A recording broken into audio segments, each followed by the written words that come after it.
Like that, dreams are let me know. All the stars are closer. All the stars are closer.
Elon Musk, Mark Zuckerberg, Sam Bankman-Fried.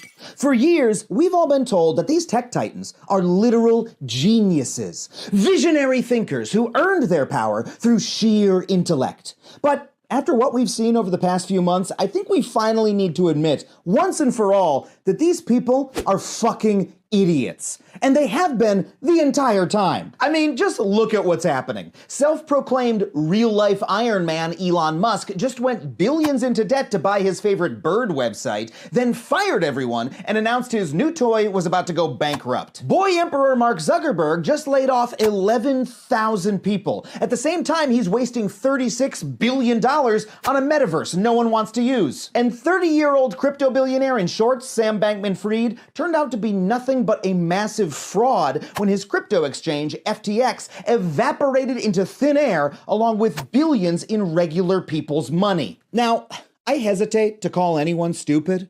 As an esteemed public intellectual, name-calling is beneath me, but these people are the dumbest motherfuckers on the planet. And that's bad because they literally run vast swaths of our economy. And when we buy into their bullshit, we enable them to fuck us over time and time again. And it has to stop now. Good evening, good evening, good evening. Thank you for joining me for Conversations with Taz. Think About It Thursday edition. I told you all I would be here if you're tired of your family, need a break, or you just want to keep updated on what's happened this week. I'm always here for y'all, except for Christmas Eve and Christmas Day. Just kidding. There's oh my goodness. There are some updates that we have to get into, and they are some doozies. First of all, major trigger warning. I've kind of a part two to the Club Q shooter's father that we discussed yesterday. Once again, all of these major news updates I'd keep towards the top of the hour. But we're going to start with what I call Club Q aftermath.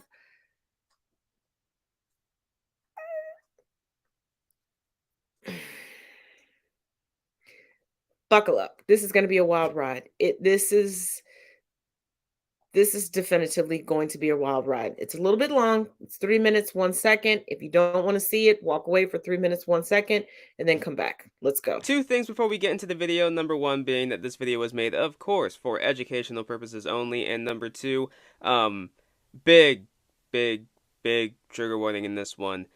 This is ridiculous. This tweet came across my timeline Jenna Ellis on the Club Q shooting. The, quote, people killed in the nightclub that night, there is no evidence that they were Christians, assuming they have not accepted the truth / affirmed Christ as the Lord of their life, they are now reaping the consequences of eternal damnation. The 5 people who were killed in the nightclub that night, there is no evidence at all that they were Christians. And so assuming that they were not, that they had not accepted the truth of the gospel of Christ and affirmed Jesus Christ as the Lord of their life, they are now reaping the consequences of having eternal damnation. And that is far, far greater. And we should be having that conversation instead of just the tragedy of what happened to the body. We need to be talking about what happened to the soul and the fact that they are now in eternal separation from our Lord and Savior, Jesus Christ. Reason number 1000 for why I believe religion is a cult and I don't fuck with it. Leave it to the self-proclaimed America's lawyer to say this kind of garbage. This is her pinned tweet. I'm going on record now. If they try to cancel Christianity, if they try to force me to apologize or recant my faith, I will not bend, I will not waver, I will not break. On Christ, the solid rock I stand, and I am proud to be an American. Incredible, absolutely incredible. This woman's faith, which I've said before, if you want to have your faith, have your faith. I have no problem with that, to each their own. But this woman's faith has blinded her. It has made her delusional. It's also made her beyond disrespectful and tone deaf. I mean, my God, that's what she thought she should say? Like, the gears were turning in her head, or alternatively, the monkey was clapping the cymbals together, either or. But that's the sentence that came to her head, and then she decided to say it. Let's not focus on the fact that multiple people tragically lost their lives in an act of hate, rage, and prejudice. No. Let's focus on the fact that none of these people have any proof that they were Christian. And so we need to focus on their souls, because their souls are now going to go to hell and suffer for all of eternity.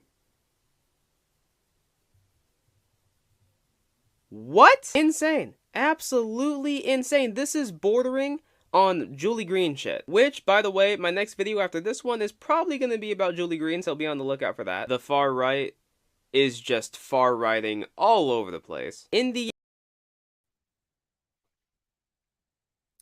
I've said this before. Let me say it again.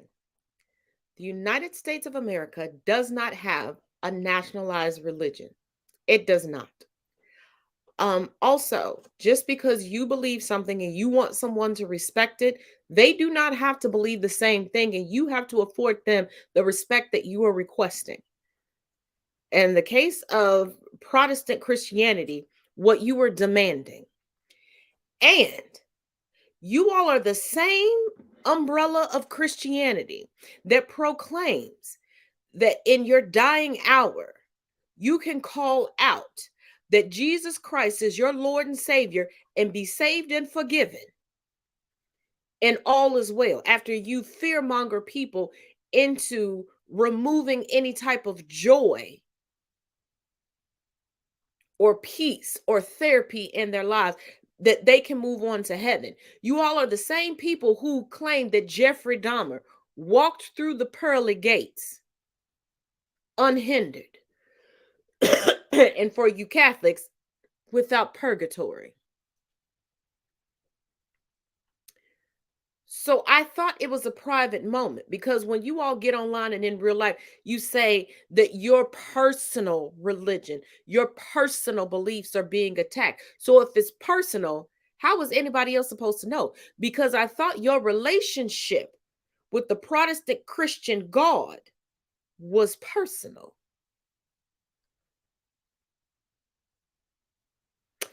Since when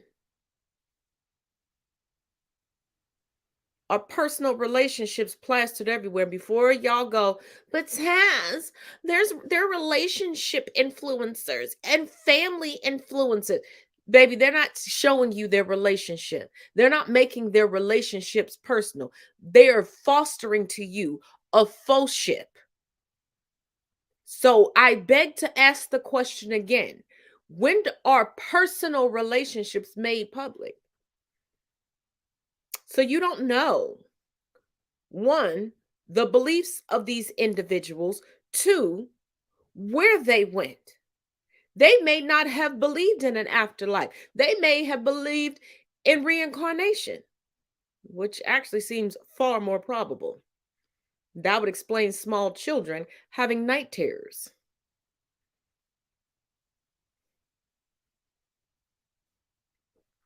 But y'all not ready for that conversation.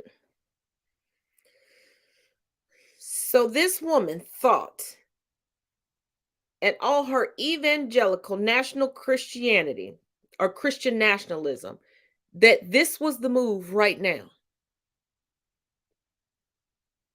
Because there are other branches under the umbrella of Protestant Christianity, because that's predominantly what is practiced as far as Christianity within the United States, the Protestant umbrella of Christianity, that this was the move. My thing is, you may want to question your religion when every time somebody gets upset with the core or the perceived core of the religion, new umbrellas pop up and new offspring of that umbrella pops up.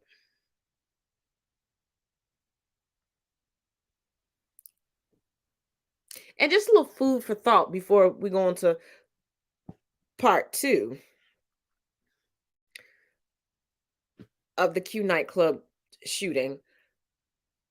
Isn't it funny? Isn't it ironic that most major religions all have the same origin story?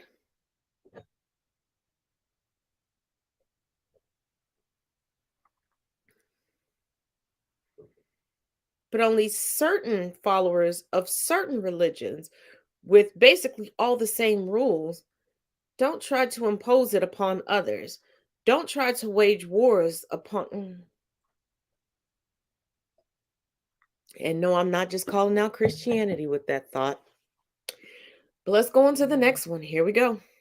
Quickly before we get into the video, this video was made, of course, for educational purposes only.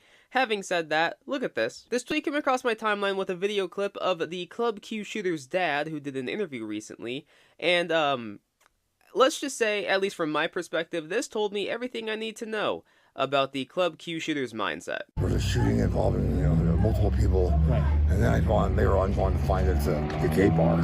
Yeah, right. And I was like, oh my God, is he gay? I was scared. Oh my God, shit, is he gay? And he's not gay, so it's well, you guys had conversations about that. You were. Oh, yeah, like, I was adamant told him. about it. Yeah, you were adamant that gay I is was adamant this ain't bad. happening. I'm a Mormon. I'm a conservative Republican, and we don't do gay. Yeah. We don't do gay. Yeah. I can't get answers from the attorneys really, but they're saying that somebody's, it's involving a gay bar or some shit. I don't know.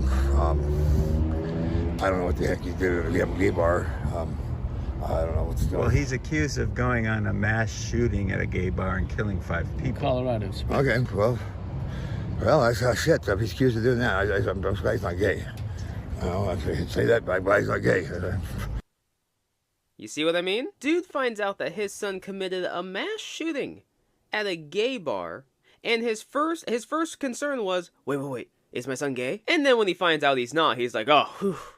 Oh, God, what a relief. Like, it's no wonder this dude had so much hate and disdain in his heart for the LGBTQ community. Dude grew up with a father who apparently was more concerned about whether or not you were gay as opposed to if you were a full-blown killer. The priorities of some people, it just doesn't make any sense.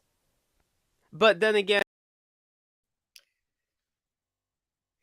Did y'all pay attention to the fact that the father said, I'm a Mormon?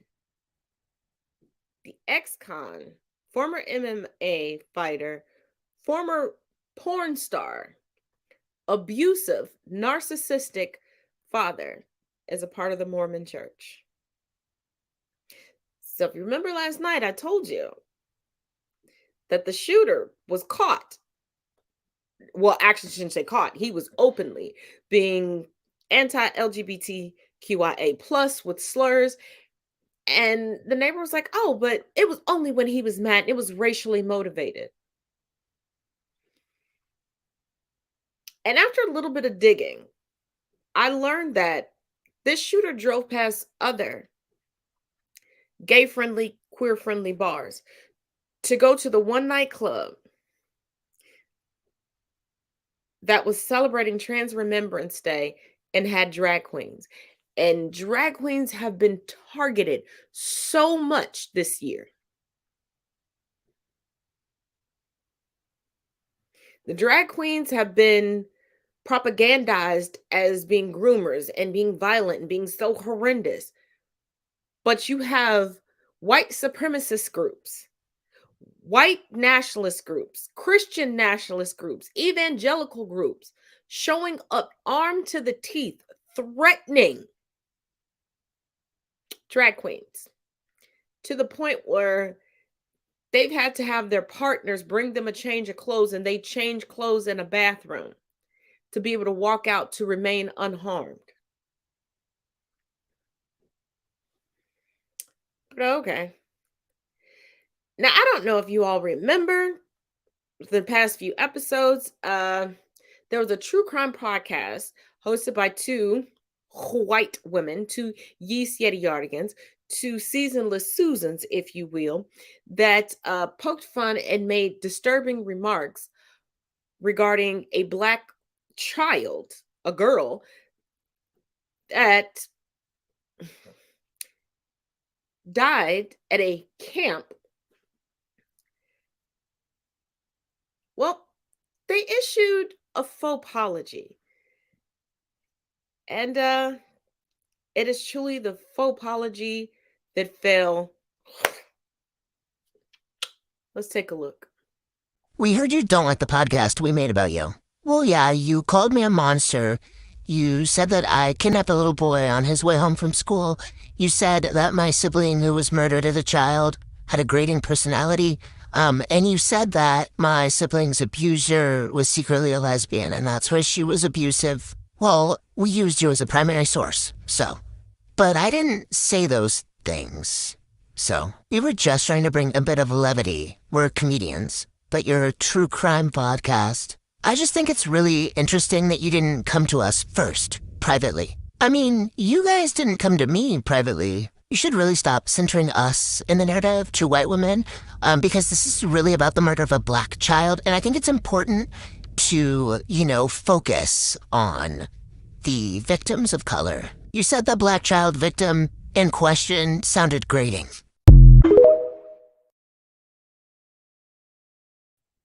Isn't it funny that only in a faux apology do white women all of a sudden don't want themselves centered?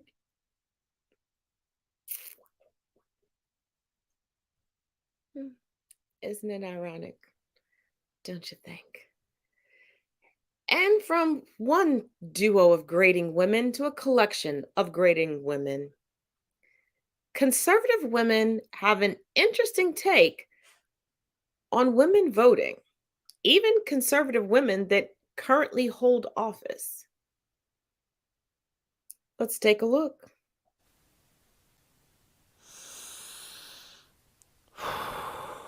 This video is, of course, for educational purposes only, but this tweet came across my timeline about a woman who I've never heard of before named Lauren Witzke, or Witzk, but either way, she said, apparently, giving women the right to vote in America is the worst thing that's ever happened to America, and I want to play this clip. And in regards to women voting, that was the worst thing that ever happened to America, too. Look at us now. Women overwhelmingly vote on their emotions. Hold on. Can we just...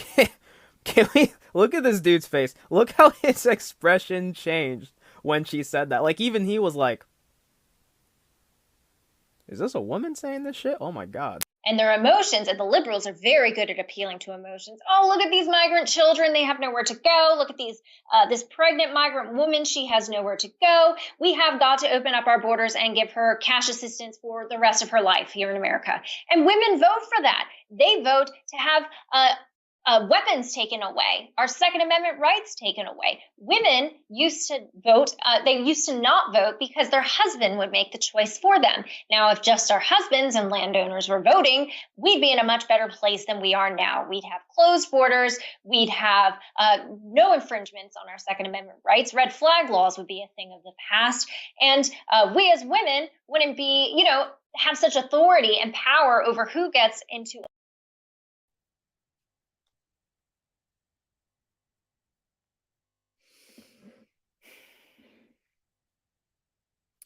let me hit y'all with some facts. Conservative women, statistically, are at a higher risk of being murdered by their partners via the use of a firearm. See, red flag laws just means that you are so unstable that they don't know if you're going to harm yourself or someone else or a collective of someone else's with said weapon. And then the whole landowners things, that's a nod, tip your hat, to racism. And there are some conservative women who live their life as this woman, as a pick-me, and actually got picked by a conservative man. And those are the ones that you see at the polls with their husband standing right next to them. Or he's drilled into them who they should vote for, what they should vote for, and how they should vote. So, baby, you still have those votes. But you want to know what's truly, truly ironic? The amount of conservative men who marry non-conservative women. The amount of conservative men that fetishize BIPOC women and will tap dance and say all the things they're supposed to say and hide all of their red flags until that marriage certificate is signed. As if that's a ball and chain that is impenetrable.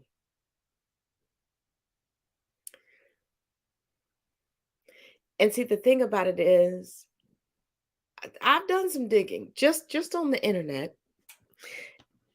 And my digging on the internet, it was sparked by real life situations I was put in and real life conversations that I was put in, where all these pick-me's, all of these body count bros and everything else. And then they get the person that their society, their echo chamber told them that they were supposed to be with. And it wasn't that cornucopia, it wasn't that paradise that they were promised. Because they forgot.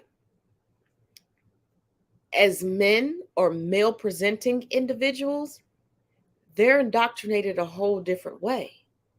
They're indoctrinated to sow their wild oats, be free thinking, as long as that free thinking doesn't exceed the thinking that we tell you to have. See, the women and femme presenting individuals that are indoctrinated, they're taught to be subservient. They're taught all about purity culture and being demure and, oh, that's nasty. Like if you're not planning on having any more, that's bad. So you're not getting your dipstick wet anymore. You don't have an independent thinker. When you get sick, she doesn't know what to do. You wanted her to be so domestic, and that's all she knows. If you get laid off, she has no job experience. She has no resume. She has no idea, what's owed to who and what accounts you have, because that's how you wanted it, right?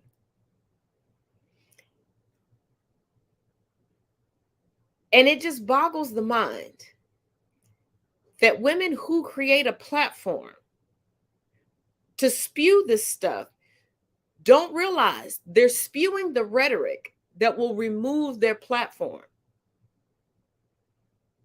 Just like the white men that say that Black women are so aggressive and no man wants a woman trying to get her bag. But you would wife up that woman because she's saying all the right things as she's trying to get her bag. But don't we all need a bag to survive? How are you paying bills? Because last time I checked, if you're paying bills on love and hugs and snuggles and kisses, you're going to be loving, hugging, snuggling, and kissing for warmth below an underpass.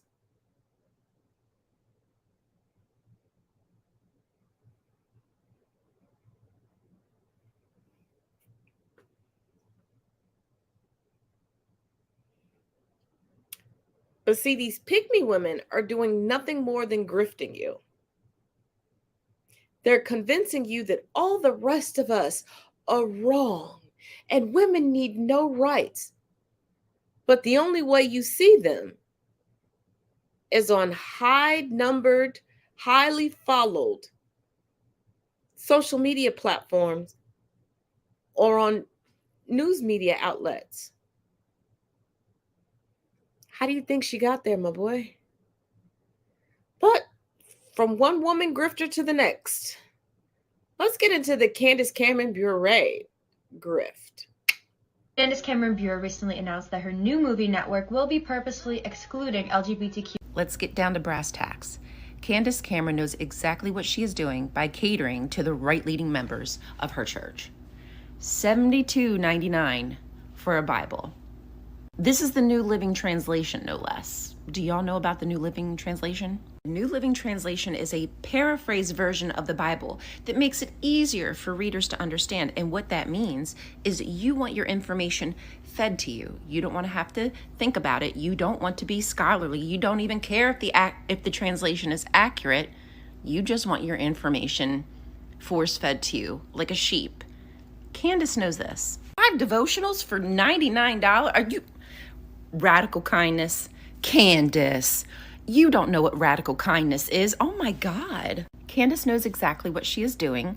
This is intentional. She's been a businesswoman for a very long time, and she is catering to her right-leaning members of the church. Please do not let her turn herself into some kind of victim in all of this. She knows exactly where her money is coming from and how lucrative this will be. No different than her brother, who came out with a whole Left Behind series that doesn't speak for free. You're like, oh, they're such a good Christian family. Ask them to just come to your Woman's Day or your Man's Day. See how much their rates are. And the NLV, first of all, the version of the Bible, the bastardized version of the Protestant Bible, has already been heavily mistranslated, heavily edited, whitewashed, and changed. And now you have a Cliff Notes version of the Bible. We're living in a time where we don't have very many theologians. We have a bunch of pastors that learn from other pastors, and they take what their pastor told them as the good old gospel. But I thought the only word you were supposed to pay attention to and study to prove thyself was Jesus. Or was it God? Oh, the Holy Trinity is supposed to be one person. So the father impregnated a teenage girl without her consent to reincarnate himself, to ascend back up and go back into his original body and then tell everybody else to sacrifice. Oh, okay. No wonder y'all changed pedophilia to homophobia.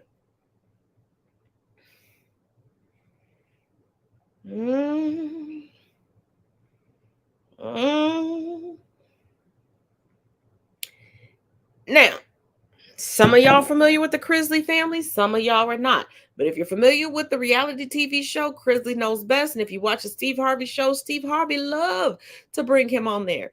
But let's talk about, a dysfunctional adulterer trying to give women advice on how to get a man. But the only one with standards in his family is his stepdaughter, Lori, who everybody is coming down on because she actually playing the game better than her mama or her daddy could have, but I digress. And a closeted gay man sitting there telling women what to do. But guess what? Like they all do, the pull them up by your bootstraps white folks, they never pull themselves up by their bootstraps. They just defraud the system.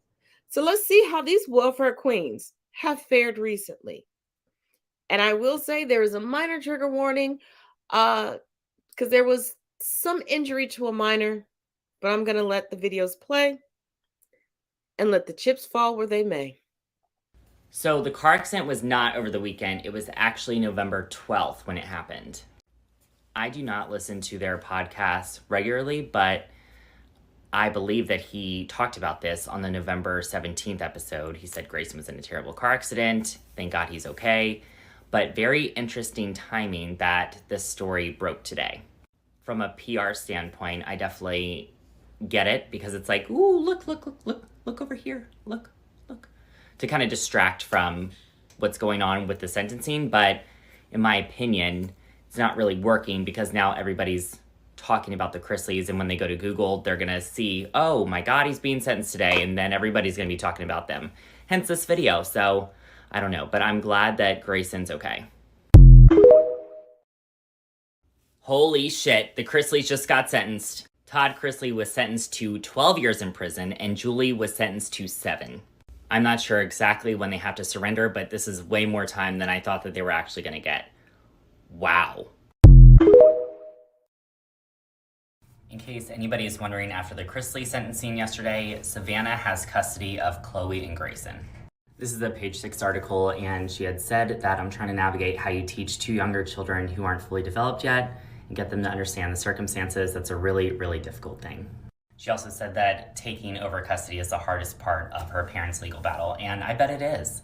I was told that Grayson is doing okay, and like I said in my other video before, the accident actually happened November 12th. It didn't happen over the weekend.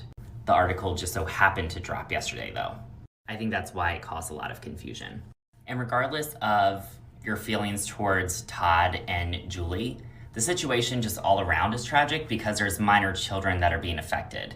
And I can't help but think about them and Nanny Faye. It's devastating. First of all, full stop. I am not going to care more about somebody's family member than they care for them themselves. The Chrisleys went into this fraud knowingly, willingly, eyes wide open, and they were the masterminds behind it. They tried to fight tooth and nail, and their biggest downfall was the fact that they got greedy and wanted extra money from a reality show and tried to do spinoffs. And the only child that I would say she needs to be worried about is her niece Chloe, because Chloe has already been through tumultuous shit with her brother as that child's father and the mother, and then the grandparents coming in and going, you know what, we're not going to help y'all get it together. We're just going to take this child and leave y'all by the wayside. Fuck you. Just like they did the older child, because Todd was married before. Because only the children from their union are spotlighted in this show. The oldest daughter, the oldest son, they were in there for a little bit, but because they couldn't get down with the get down and wasn't down with the fraud. Now, Nanny Faye, I don't know what she knew or what she didn't know, but I do know that she is battling cancer. So y'all give her prayers and everything else, whatever you do. Good vibes, good vibrations, whatever. Light a candle for her, light some sage, whatever you do. But the minor children being affected, that is the responsibility of those in the that those children are in the custody of. It is not the responsibility of everybody else. Everybody else can comment on what they did because what they did was foul and wrong.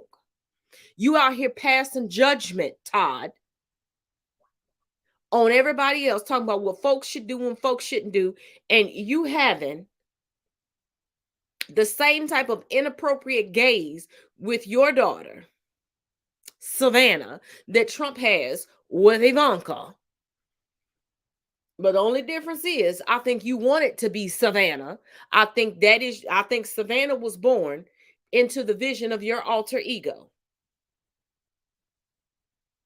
But no, stop putting the onus on the populace when grown adults put themselves in a situation to be taken away from their children, and they have disrupted their children's lives. The rest of us are not disrupting anything. And the Chrisleys especially fervently, Todd was judgmental in everything on his own show, when he guest starred on Steve Harvey, no matter what he did, super judgmental. And one thing for certain, two things for sure, when you put yourself in the public eye, Actually, I shouldn't say put yourself in the public eye. When you put your personal business in the public eye, because all of us are in the public eye, either a little bit or a lot of bit. Because we don't live to ourselves and we don't die to ourselves. We intermingle with society, whether a little or a lot.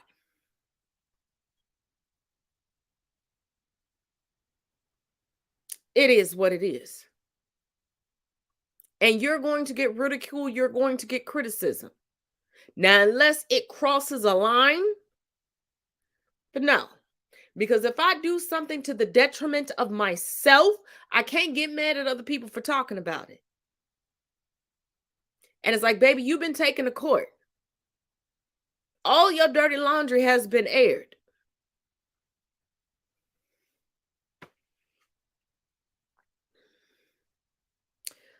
But I guess, now if y'all remember, I told you that there were some leaky leaks coming from SCOTUS. And it was traced back because there's a new whistleblower to Justice Alito. If you had any doubts, take a gander at this that came from the man's own lips.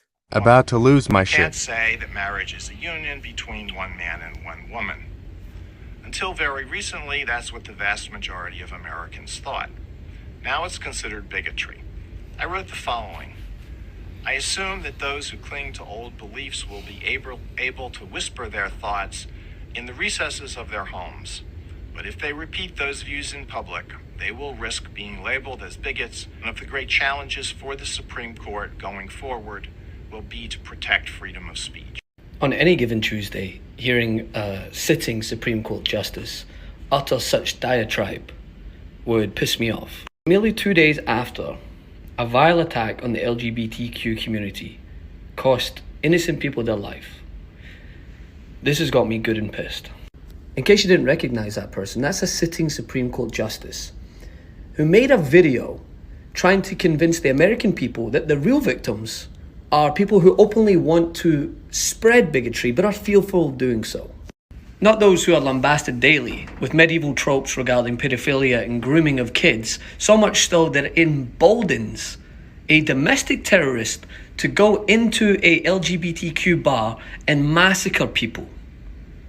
No, they're not the real victims. No, it's the people who want to be able to say that traditional marriage is the way everyone should live. Fuck. But the thing is, they don't just want to say that marriage is a traditional union between a man and a woman. They want to govern based on that belief. They want to force that belief onto other people, and that is bigotry. That's denying others the rights and legal privileges and protections that you enjoy. That is 100% bigotry. And to say that the people who want to instill that on other people are the real victims is absolutely absurd. And you know what's the most heartbreaking part is the people who are the real victims of this just want to exist.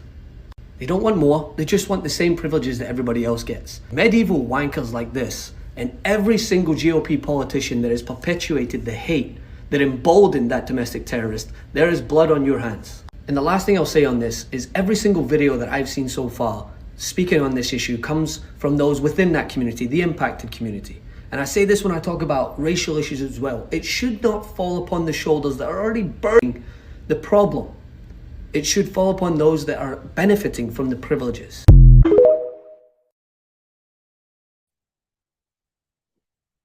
Very well said. Very well said. But I need to add this. Did y'all pick up on Associate Supreme Court Justice Alito claiming that, proclaiming that marriage is between a man and a woman is freedom of speech? Do y'all have a better understanding why sometimes you get pushback in real life or on social media? Where staunch conservatives, right-wingers, ultra-MAGAs, white supremacists go, well, don't you believe in freedom of speech? See, you think that they're literally talking about freedom of speech. No, you need to understand how they're trying to intertwine it and weave it into other issues And because these people don't research, anything for themselves. They didn't pay attention in primary through secondary school, and most of them didn't go on to the collegiate level. This is why they love the uneducated. This is why they move candidates.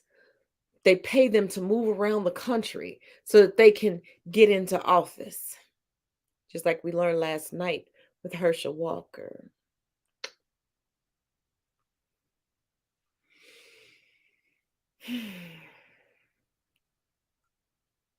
Let's get into this season's ad. I'll see y'all in 2 and 2.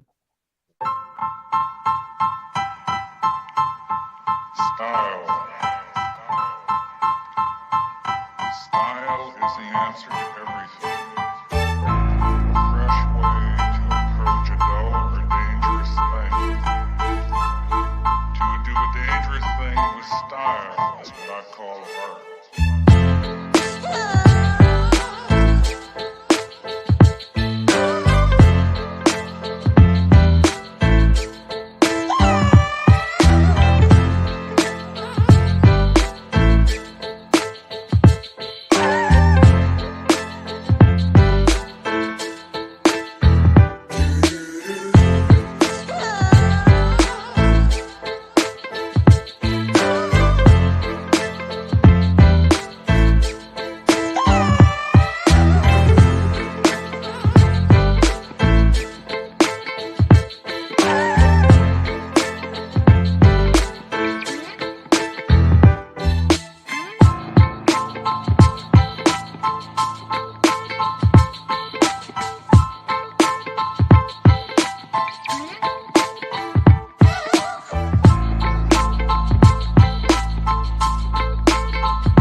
I'm the real badass. Hand it to me, y'all, boy.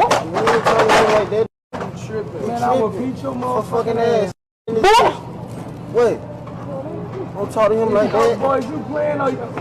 Yeah.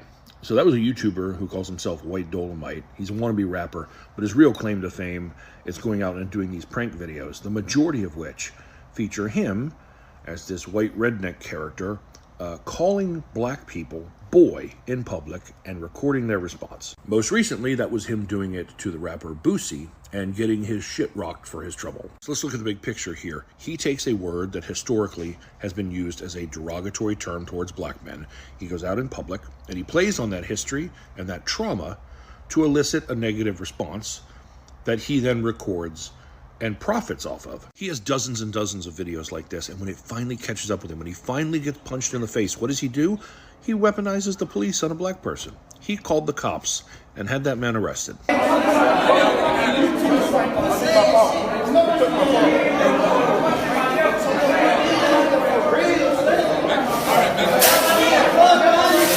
know, it feels kind of like he went out all that time doing that because he knew, I'm a white guy, and if I get one of these black guys to punch me, I can always just have them arrested.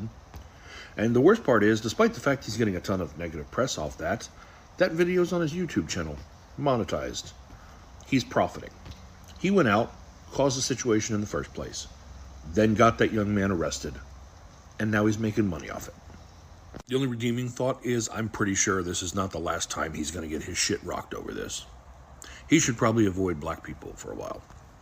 And people like myself, because I wouldn't be much kinder.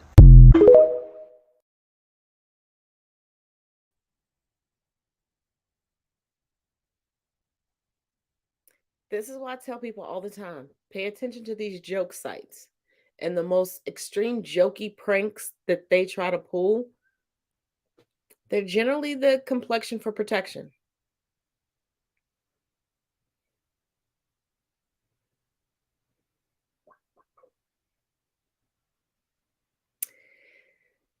Now, I know that I told you all that student loan debt relief has been put on pause. You want to know why? I'm going to show you exactly who is behind the why.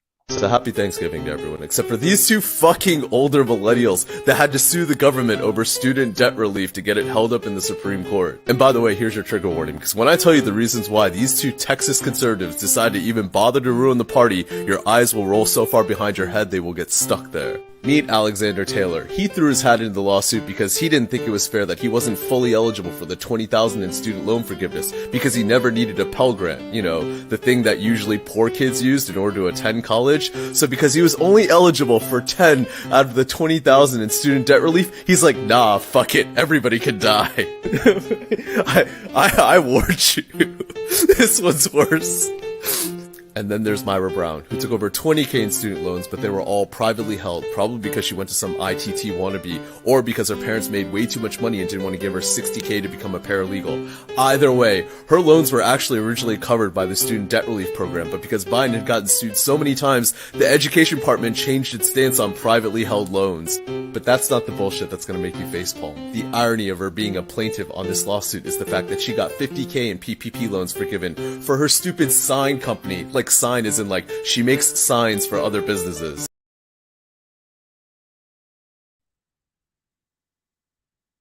Let me pull a Sophia Petrillo here. Picture it. 2022. You get a 50% off coupon to a store. But that's not good enough because somebody else got the rewards card and you decided not to get the rewards card, so you want to sue the whole store. Then also picture this, because I know a lot of y'all don't know about ITT Tech. It wasn't a real school, especially since the name was redundant. Look it up. Look up what ITT stands for. And then you'll understand the redundancy with putting tech on the end. Well, you couldn't get a job. So she had privately held student loans.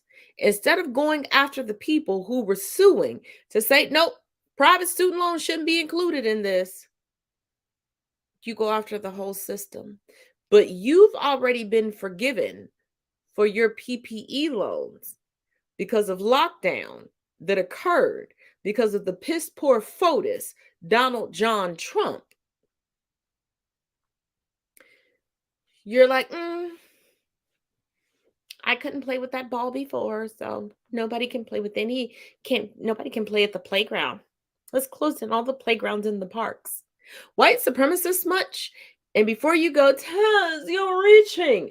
No, because these are the same tactics that historically have been utilized by white supremacists, aka racists, in this country.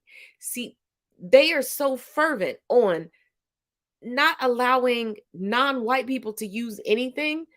They've cut off their own foot millions of times.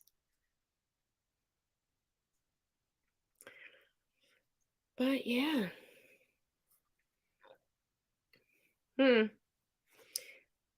I would say everyone that's been affected by this holdup, come together. I believe Attorney Crump is available. Wage a class action suit against this duo of dummies.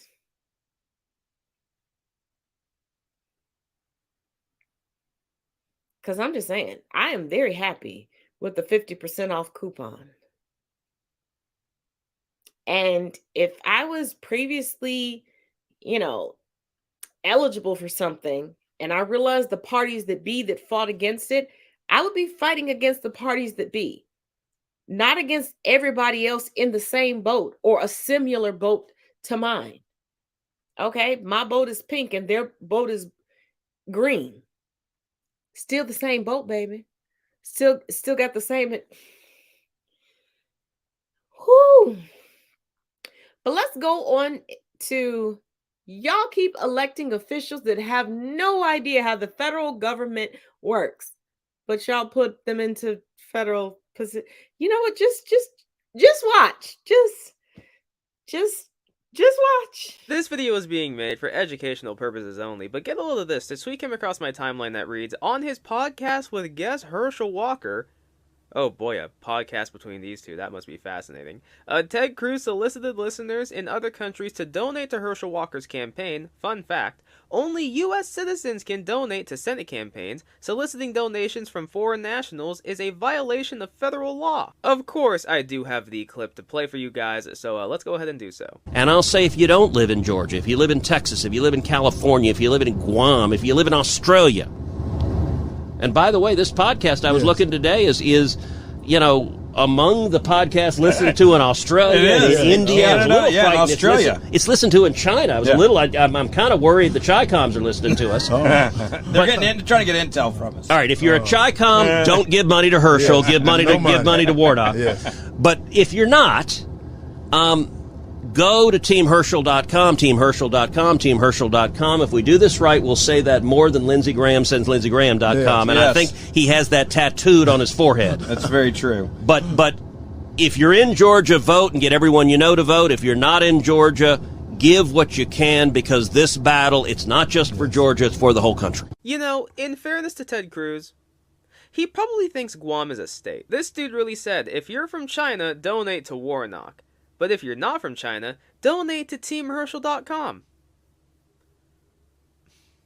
I would rather sell both of my kidneys and be uncircumcised. And I'm not gonna lie, respectfully, if anybody is listening to Ted Cruz's podcast from another country, they probably think it's a comedy show. And I say that because, you know, I'm not gonna lie to you guys, I don't remember the last time I took anything Ted Cruz said seriously. The fact that Ted Cruz is throwing all of his support behind Herschel Walker, a guy who recently went on a rant about vampires. Did you guys hear it? I'll tell you to keep the faith.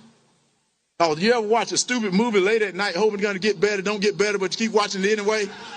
Because the other night I was watching this movie. I was watching this movie called Freak Night, or some type of night, but it was about vampires. I don't know if you know vampires are some cool people, are they not? But I'm going to tell you something that I found out. A werewolf can kill a vampire. Did you know that? I never knew that, so I didn't want to be a vampire anymore. I wanted to be a werewolf. But then anyway...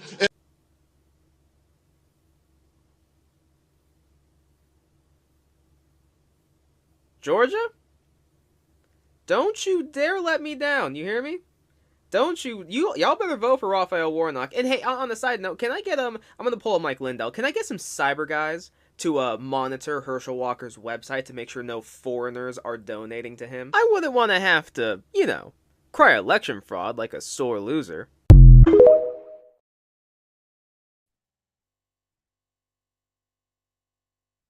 Oh, the tech community is watching. But can we talk about the fact that Herschel Walker sounds like there's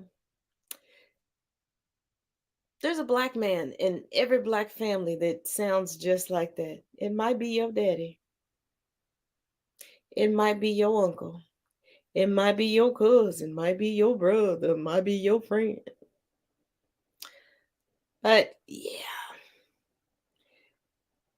Raphael Cruz. That's what his mama named him. Raphael Cruz, that keeps throwing his hat in for the presidency.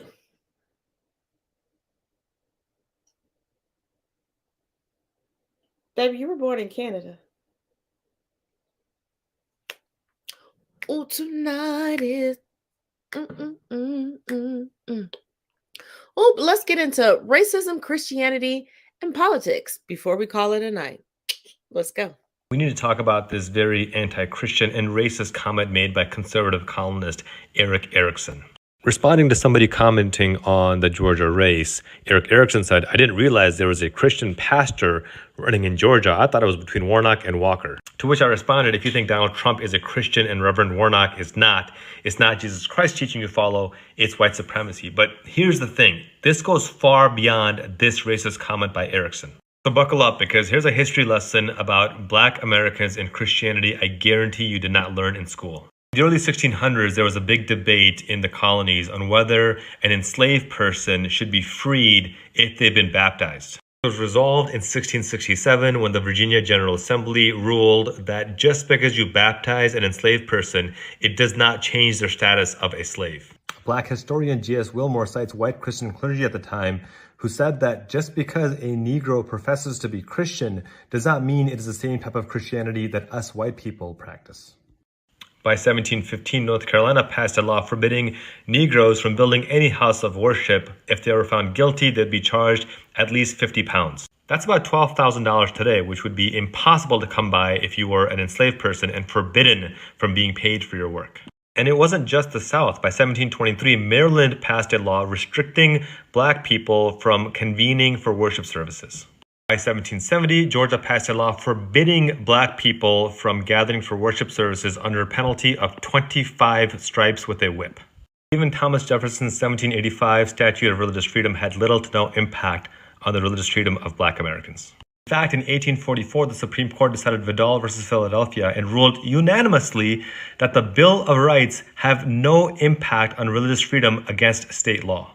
And all this is in the backdrop of the fact that up to 1/3 of those enslaved were Muslim, and now less than 1/30 of African Americans are Muslim. Meaning not only were millions of enslaved Africans stripped of the religion of Islam, even when they were forced to convert to Christianity, they were still deemed subhuman and property.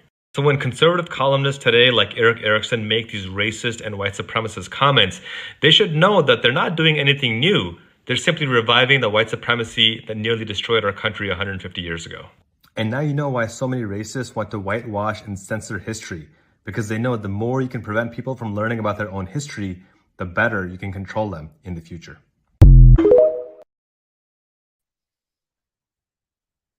As I always do, let me add some historical caveats into here. There were enslaved peoples that boarded the ships that asked to be baptized before they went. Yes, there were enslaved peoples that already practiced Christianity. Google the Church of Ethiopia.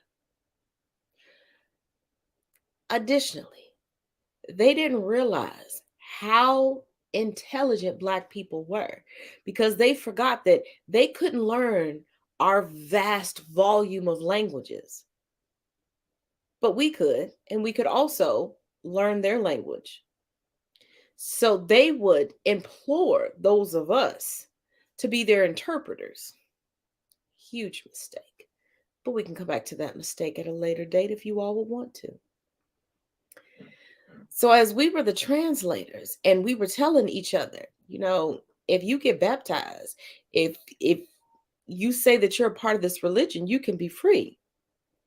See, they thought that there would be a small monochrome, just like when they opened up the judicial system to us for a small period of time. They didn't think that it would work the way that it would, because in their mind, just our skin tone, our melanin made us less than. That's why they flipped the map upside down. That's why they stole the jewels from our ancestry and stole everything from us and proclaimed that it was theirs. But as I said, we can come back to that at a later date if you would like to. So there were people that were already Christian. They were like, I'll be baptized again. I myself have been baptized twice. All of my children have been baptized twice. You can be baptized 100 times. All it does is reconfirm what you believe. Now, I am far more spiritual, and I've always been far more spiritual than religious. But sometimes you do things to prove a point. Y'all catch what I'm putting down? It's just my 2 cents. You can leave it on the table. You can slide it off, put it in your pocket. But go with me for just a little bit before you decide if you want to leave or slide, okay? Because there is a complete, unbastardized version of the Bible resting in the Church of Ethiopia. And the Church of Ethiopia does not have a governing body. It does not, bow down to the Southern Leadership Conference, the Southern Baptist Conference, the Vatican, nothing. It has and always has stood on its own, and it has withstood many rebellions, revolts, battles, and wars, and still stood fast in its beliefs and its teachings. So, yes, there were people of other beliefs and other spiritualities that if you were put into a hostage situation, because that's what chattel slavery was, a hostage situation, and you were like, oh, if I tell them this, yeah, you would tell them anything to get out. They just had convinced themselves that those that contained melanin did not have the forewithal to get out of it.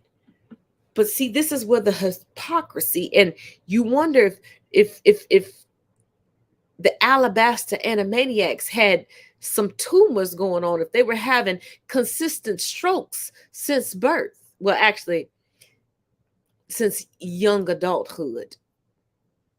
Because from birth until they were able to branch out and get married and pop out kids of their own, they didn't really have a problem with melanated folk. But once again, conversation for another day. But go with me. You allow us to breastfeed your babies, raise them, make your food, manage your books, manage your fields, take your crops to where they are and negotiate it. But you didn't think that we could figure out how to beat you at your own game? And let me be clear, my Black, brown, indigenous kindred, I am not saying play their game against them. No, we will not use the powers of white supremacy to get ahead, but we will beat them at their own game. Because as they keep skewing the rules, all you have to do is stick to the rules historically set and put the truth in their face, because the whole CRT debate, it already shows you where we stand. But y'all not listening though. But as always, thank you for joining me here. I will see you all tomorrow for Freeform Friday. Tomorrow's going to be a bit of a mix-up. Got a lot more commentary and a few less blind reacts, but we'll get through it. Make sure you plan out your snacks, your meal, if that's what you want, and your beverage for tonight, because we're going to get cozy. Get something that's nice, warm, and snuggly. Get your fluffy blankets, and we're going to get into it. And as always, each one teach one, each one reach one. Till tomorrow, y'all. So even the food pyramid that we were shown is a scam? These are not the recommendations of the nutritionists who actually did the research? That's right. Though a team of nutritionists had carefully formulated the guidelines of what to eat for optimal health, their recommendations just didn't sit well with the big name food corporations, and so they were changed. This is Louise Light. She was the nutritionist team lead, and even she said herself that the changes that the USDA made it clear that the food pyramid was ultimately just sold to the highest bidder. In the version that the nutritionists had, dairy did not have its own section, but in the version that was shown to the public, they did. This suggests that dairy is required for a healthy diet, when it's not. The nutritionists recommended 5 to 9 daily servings of fruits and vegetables. In the version shown to the public, it said 2 to 3 servings instead, over 50% less. The nutritionists also recommended only having 3 to 4 servings of breads and cereals. But the version shown to the public said 6 to 11 servings instead. And things like crackers and muffins were initially placed at the top of the pyramid. So yeah, the nutritionists were alarmed to see that in the version shown to the public, it had been moved to the base. Okay, but here's my thing. So they literally lied about what is healthy. And then they expect us not to ask them to pay for our health care?